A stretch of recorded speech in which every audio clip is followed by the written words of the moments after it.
This show is brought to you by Safety FM.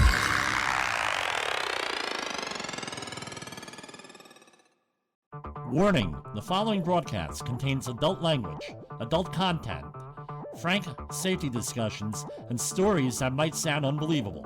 But believe me, every one of those stories is true. We didn't start the safety war, but we are going to fight to win it. For our families, for our communities, for our workplaces, and for our lives. I wanted to talk about something that's an ongoing theme for safety wars, and that is the why is important. I heard the latest podcast from Todd Conklin, the Pre-Accident Investigation podcast. He was interviewing Tim Walsh. It reminded me of two stories here. One from the newspaper this morning, and it's Tuesday, March 15th, the Ides of March, and a story from well in my past. I'll share with you both stories. The first story is about boilerplate safety plans. You know what they are. You're working in a workplace for a long time, years, and it's the same jobs coming over again and again and again, the same submittals over again and again and again, and you have one basic safety plan, and it could also be other plans, depending on what you're doing, work plans, what have you. And you just change the names around, a couple of details, and it's appropriate for the next project. These plans are a little bit dangerous sometimes. I worked for a large engineering firm, and we had boilerplate plans for everything. Most of the plans had to do with HAZWOPER, and that's not a new sandwich at Burger King. It's a hazardous waste site operations and emergency response plan. How the regulation is implemented by companies is that there is an overall safety plan for the company, and then a site-specific program for the job site. I left the company and was working for another company on a large project a couple of years later. My customer was hired to decontaminate and repair an aircraft hangar on a large military facility. It was a DoD contractor that owned the facility, and they hired my former employer as the general contractor. I got called into a huge roundtable meeting about the plan that was submitted by my former employer, along with a few questions on plans I submitted for my part of the work.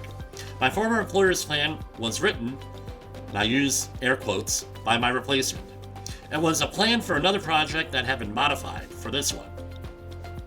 The people reviewing that plan from the Department of Defense, that contractor, had redlined that plan. I mean, the plan was more red than black and white, it looked like.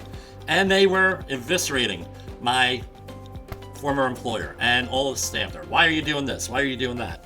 And I said, you know what? I cannot let these guys do this anymore. I gotta try to help them out a little bit. I don't like to see anybody get hurt. And I said, you know what? I could answer a few questions here, because I wrote a lot of this stuff. This is a boilerplate plan, and I know a lot of the whys, and I had worked there for over 6 years. Why don't we look at some of these things, and maybe I can answer some questions. I started to answer the why, which my replacement did not have the answers for. We ended up working through the document over the course of a couple of hours. I basically bailed him out of my former employer, and it became very easy for them. And when it came to my plan, I was able to explain the whys, and everything went away. That's a story for another day. I can't really share on the podcast. So the why was important. Communicating why we have things in plans and being able to articulate that in a meaningful way avoids a lot of problems. Here's story number 2. This actually came out this morning in today's lowhud.com. Why do school buses stop at railroad crossings? We all know that was probably because of an accident, but what I found out today was that it was an accident a couple of miles away from my house. How many of you people have seen school buses get blown by at railroad crossings, or if the flashing red lights are on, or anything like that, and people acting like idiots around school buses? I'm sure that's all of us, and maybe some of the listeners here, including me, have grown impatient with school buses stopping at railroad crossings. So next week marks the 50th anniversary of the why in this situation. On the morning of March 24th, 1972, a school bus driver crossed railroad tracks that did not have barrier gates or warning lights. They weren't required by law. He did not stop to look and see if a train was coming. As a result, a freight train hit a loaded school bus and dragged it a quarter mile. Eventually, it claimed the lives of Thomas Grosse, Richard Macaylo, James McGjuinness, Robert Mauterer, and Stephen Ward. I apologize if I'm mispronouncing names here. Over 40 other people were injured on that school bus. As a consequence, you know what the cause of the accident was? It's a common theme here.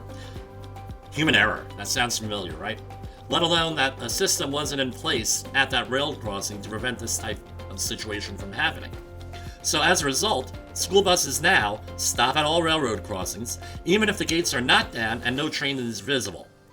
There were a whole bunch of other safety standards that were implemented, including the inception of trauma counseling for victims and responders afterwards. Now you know the why. Maybe knowing will make you appreciate that some rules are made because of horrendous situations, to say the least. The other thing is that if someone leaves the company, make sure you know the why everything is in place before they leave. It may make your life a little bit easier. Because the situation I was involved with in the first story is not the first time that happened to that guy that replaced me. He left the position soon afterwards due to stress. Explaining the whys also gives you a better chance with the workforce or whoever else you're dealing with to manage them. It gives you an opportunity to manage hazards. It gives you an opportunity to grow relationships. Maybe come up with better solutions for hazards in the workplace. Remember, the overwhelming majority of people here are safety professionals. We are not tradespeople. We may not know about the work. We need to form learning teams, learn about the work, interact with people, get to the way down low on things, help people out. Giving the other person the opportunity to learn, giving them respect, and not acting like an overlord, a safety overlord, is likely to give you a better outcome. And better outcomes with workplace safety means that you're saving lives and sending people home safely. For Safety Wars, this is Jim Posel. Is your safety training old, stale, and hackneyed? Is your safety trainer still preaching a warped version of behavior-based safety? How about safety training that actually addresses your hazards in your workplaces and is not standardized baloney from 25 years ago?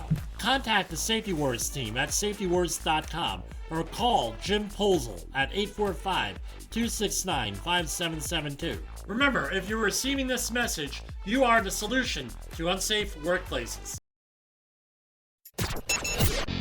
The views and opinions expressed on this podcast are those of the host and its guest and do not necessarily reflect the official policy or position of the company. Examples of analysis discussed within this podcast are only examples. They should not be utilized in the real world as the only solution available, as they are based only on very limited and dated open source information. Assumptions made within this analysis are not reflective of the position of the company. No part of this podcast may be reproduced, stored in a retrieval system, or transmitted in any form or by any means, mechanical, electronic, recording, or otherwise, without prior written permission of the creator of the podcast, Jay Allen.